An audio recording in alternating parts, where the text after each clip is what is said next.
Alright guys, I'm GMBS and you've probably noticed there's a whole load of sweets behind me. Yeah, it was my birthday the other day and it's kind of hard to find any decent presents for me nowadays, so yeah, most of my presents were those in the drawers behind me.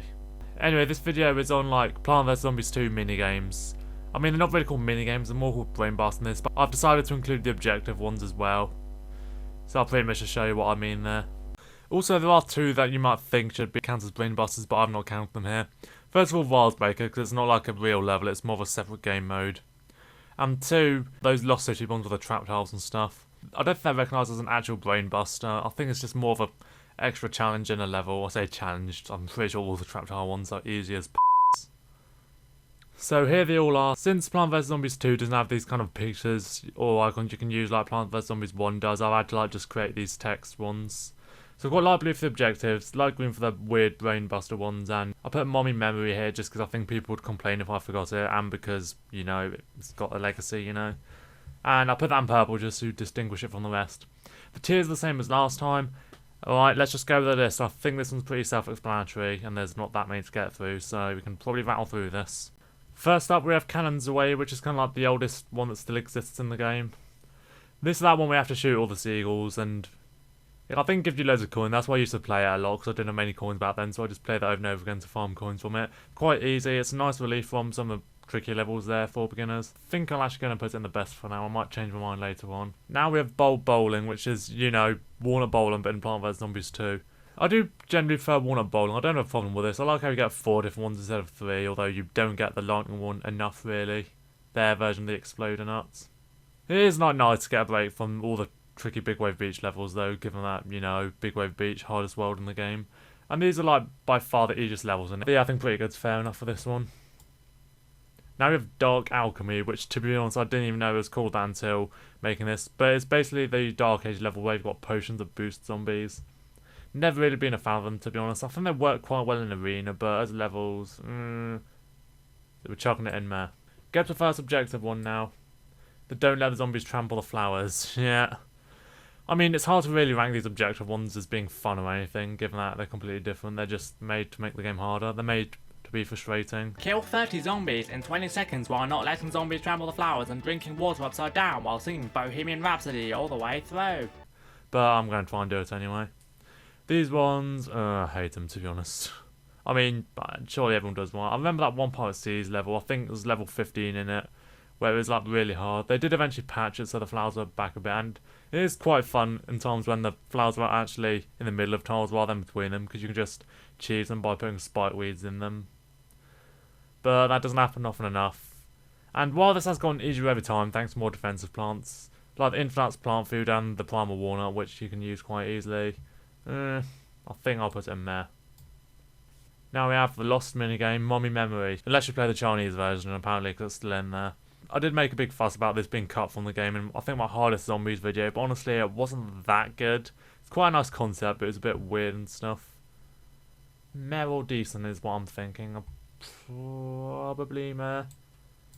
Also, I actually like the levels they replace them with, because they actually give you some of the zombies you don't really get much in ancient Egypt. I think one of them even has a gargantua in. Now, Special Delivery, which is basically most pinata parties. It just gives you plants on a conveyor belt and you gotta, you know, use them. This one's kind of hard to judge, to be honest, since it's so broad. Especially since pinata parties are the main ones, but you get them in other times. There used to only be like one, I think, in ancient Egypt. Then Farfew tried another one. Then they started using it to like promote premium plants and stuff. I'd say it's probably such fun. Once again, this is difficult to rank, like, because some pinata parties are just plain frustrating. They just don't give you the best plants enough. And I think some of them actually depend on luck. You have to be able to get certain plants in time. Like, if you've got chickens, it's kind of dictated by how many lightning reeds you get. But I'm still going to chuck it in such fun. Spend no more than X sun now. Of course, I had to use X to represent them. If you don't know that, then learn some algebra, I guess. So this is like one, I think you get in Wild West and maybe one or two other worlds. Lots of people found it frustrating. I don't think it was that bad. It's because back then, and even like nowadays, I don't tend to use very expensive plants, so it never really bothered me that much. Well, I know there's one where your limit was 500, and that was like really hard until they added puff streams to the game, then it became easy peasy.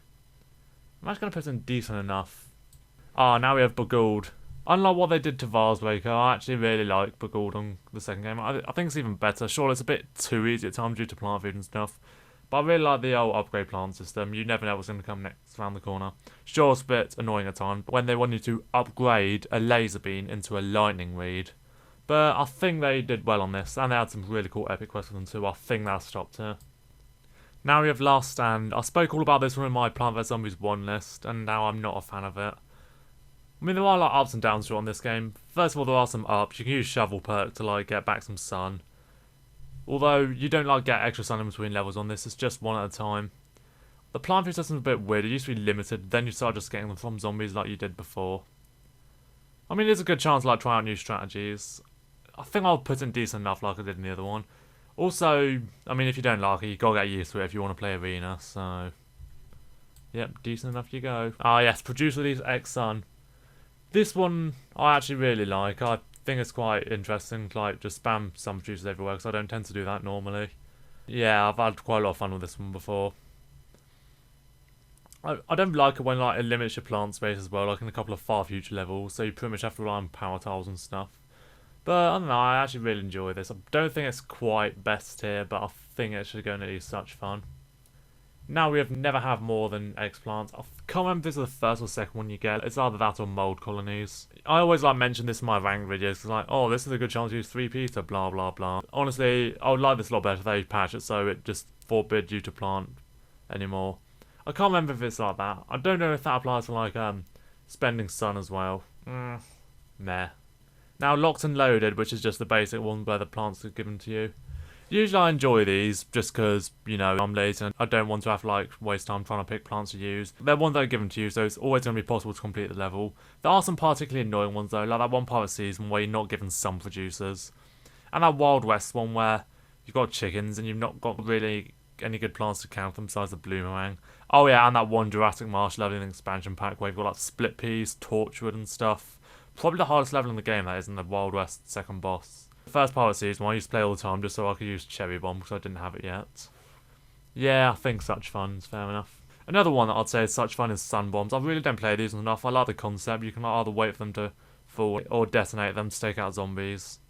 And like, you get quite a lot of them, so you can easily use expensive plants. And the fact you can't use sunflowers, it actually kind of frees up seed slots. So yeah, I'll put them in Such Fun as well.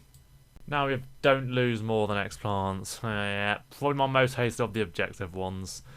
One, because you can't use instant kills or anything. You used to be able to use Crocodile, which kind of like functions as a faux instant kill, but then they patched it so you can't anymore. It just makes it really difficult to like take out hordes. Especially when they combine this with like a limit on how much sun you can spend. And you can't get around that by using something like Gold Bloom either, because that's also instant use. Honestly, there's just way too many instant use plants. They should make it so it's only ones that have to be eaten. So chili beans, hypnoshrooms, sunbeams, and impair. Yeah, there's quite a lot more nowadays, so that would actually be quite a challenge. Yeah, waste of time. Pretty easy, to be honest. Now, don't plant on Crazy Dave and his good old mold colonies. Yes, I spelled mold colonies the English way, just to annoy you all. These ones, you know, they're quite annoying because of like how they limit plant space, but I actually think they do some quite interesting things with them. Especially like in more recent times. I know one of the Pirate Sea expansion levels had like, a really weird placement of them. And yeah, I actually think it makes the game quite interesting at times. I think pretty good actually. I'm actually going to be generous there. Now is Not Okay Corral, the Wild West Brainbuster, I think. Yeah, this one I really like the concept of it, but I'm not a big fan of the level. The first one I've always liked, just because it's the easiest really. Second one, I think the Bloomerang and Lightning Reed one. I think before the leveling system came out, you pretty much had to buy a plant food to win the last one. I mean, maybe I'll just place them in bad places, but I always needed to, like, use something. The third one, the one I have the problem with, though, the one with, like, a minecart in every lane. It's, like, an interesting concept and should be good, but I think it's, like, a random chance if you get a coconut cannon at the last one or not. And if you don't, it's apparently, like, impossible to win without losing any lawnmowers. Like I said, I do like the concept, though. I'd say decent enough. They should add more, to be honest. I can't remember if the Wild West expansion pack had any. Now we have Save Our Seeds, the endangered plant ones.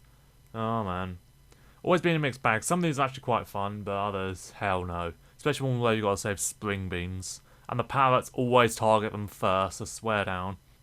And there's some like really wacky ones where you've got like 2 different plants, like that walnut and fat bee one, and quite a few pinata parties. Despite my complaints, I do enjoy this game mode sometimes. Not game mode, like level type. I think decent will be good for this. Yeah, it's kind of like bottom weighted here. And now we have the Defeat X Zombies and Wise Seconds one. This is another Pirate Seas one. I really like this one. It's kind of like one of the reasons why I like Pirate Seas so much, because the objective ones are actually fun. Big difference from Wild West.